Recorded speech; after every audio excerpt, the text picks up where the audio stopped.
Morning. Happy Monday, everyone. All right, so we'll get right into it. I'm Allie. I'm with the Population Health Division, Prevention and Health Promotion. Um, Go ahead. My name's Jordan Berry. I'm part of the pain prevention group in the APHPT. And I'm Rachel Selena. Recently joined the Move Idea Lab, and you'll be getting some emails from me about membership. Mhm. Awesome part of the membership team. So we decided kind of last minute to come on and talk to you guys a little bit about what we learned and kind of some of our discussion over this weekend. So the three of us and a group of about 20 just incredible human beings were at a cervical management course, a nice cervical management course at Recharge this weekend in Maryland. And gosh, it was just an incredible experience. And as we sat around and talked last night, we realized a common theme that we really thought applied to population health and prevention and health promotion Monday. So I'll give you a little background on the title, because you're probably like, what is this reps and friends thing? So we, at the start of every course, Jeff goes around and kind of says, tell me a little bit about yourself, who you are, where you're coming from, and why you're here. What do you want to get out of this? And Cruz Romero, when it got to him, he said reps and friends. And we all kind of laughed, but in our heart, I really think we knew that set the stage for the reason that every single one of us was there. Yes, we wanted to perfect our skills and we wanted to hone our craft a little bit and get some great feedback from awesome mentors and peers.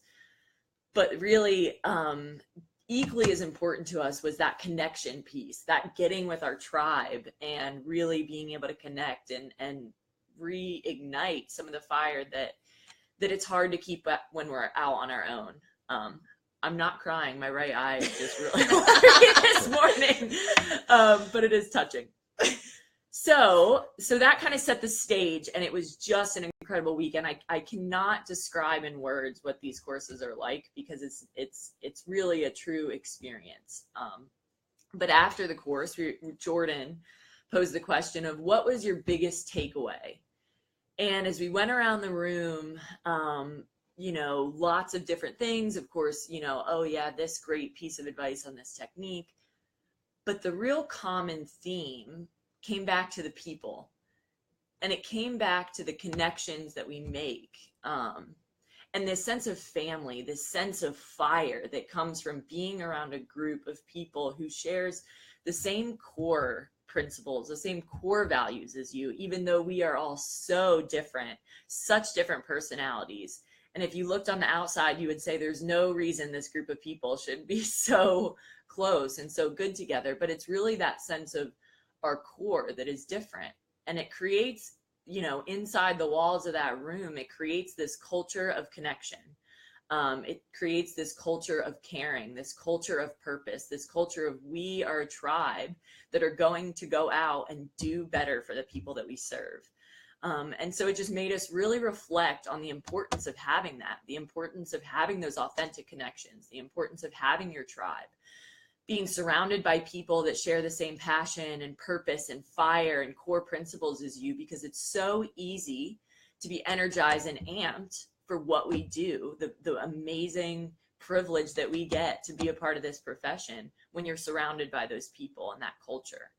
And then, we know that it becomes a lot harder when we go home and we're kind of on our own, and we might be the only person where we're working that we feel like has that really has that sense of purpose, that has that fire. And it becomes much easier for that fire to fizzle when we're on our own and not with that tribe.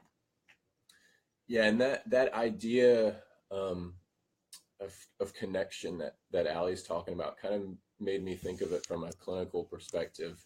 I always think about the quote from Justin Dunaway. He's always saying patient beliefs and expectations are the foundation of positive outcomes. So, if you've been paying attention at all to the research in the last 5 or 10 years, we know, like, as a profession, how important therapeutic alliance and how relationships and trust is amongst the PT or the healthcare provider and the patient. There's so many studies showing that placebo interventions or sham interventions are better than real treatments when you have a positive expectation or when you have a high therapeutic alliance. So we know how important these things are when we're interacting with patients for positive outcomes, but we never really think about how these things, a high therapeutic alliance between providers, like we go to these 2-day courses, we have, the conferences, the events, and we feel this passion, and we feel like Allie's saying about our core values, how much they line up. But if we came together as a profession and we kept that therapeutic alliance between providers, like how much that could drive outcomes in and of itself, and how much that could drive outcomes in the years to come, as a profession, not just speaking from an individual level, but more from a population level. Like if we have a high, therapeutic alliance between providers and amongst ourselves as a community, like how much of a driving factor that could be for outcomes in the future. But we know that's hard to keep. So that the idea, I was throwing around in my head is, how do we take these 2-day events or these times in our lives, these quick little moments where we have that feeling of a tribe or that feeling of passion come back. So that's the idea that I was kind of throwing around is how do we live every day with the sense of passion and community that we have over these 2-day events. Yeah. And off of that, one of the things we talked about that we all have kind of found have helped is having those virtual platforms, social media platforms where we've been able to kind of carry forward that momentum from a course, like the virtual ICE group or even the APHPT workplace, like being able to go somewhere where people have your back and share those core values with you. And we were talking about it too, like how we feel almost more connected with each other or like people at these kind of gatherings than we do almost with people we've known for years and years, knowing like, hey, I could call Allie up, and if something's bothering me, be like, Allie, tell me your thought about this. So knowing that those people have your back, whether you're, in the car with them or 1,000 miles away.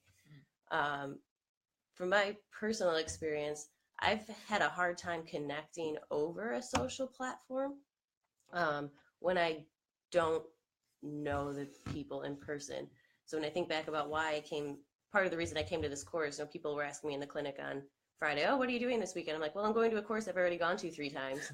And the more I thought about it, though, I'm like, yeah, I am, because I'm not going just for the information from the course. I'm going to connect with these people to kind of strengthen that. So maybe for you can connect, completely online. Maybe that works for you.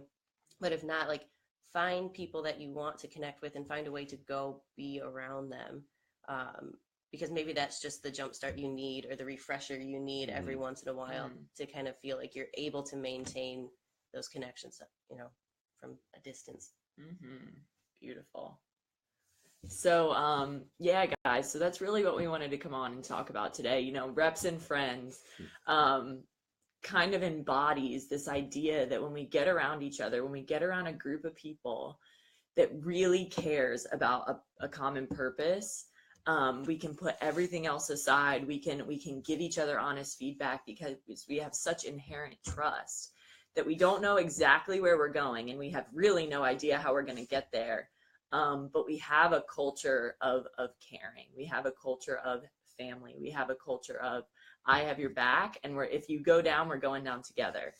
And so, I can't say enough how much I think, echo what these guys said about finding your tribe, because we were not meant to do this alone. And if you try and do it alone, I really believe that you will burn out.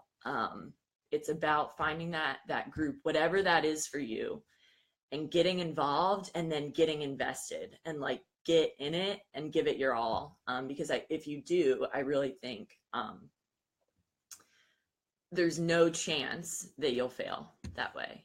There's just not, when I tell the story often that I would not probably still be in PT if it wasn't for finding ICE, and through that finding APHPT, I felt very disconnected really from my true purpose. I felt like when I was in PT school, I felt like I had no connection to who I was because the culture that I was in didn't seem to match up with what I had envisioned for myself. So finding those people and then getting all in. So, all right. Thanks for listening to us this morning. We really enjoyed it and hope everyone has a killer Monday. Thanks, Jared. We have some support staff over here. Just shout out to Ryan. He's part of our tribe. Yep. Brian's beautiful apartment. All right, everybody, have a great Monday. Bye.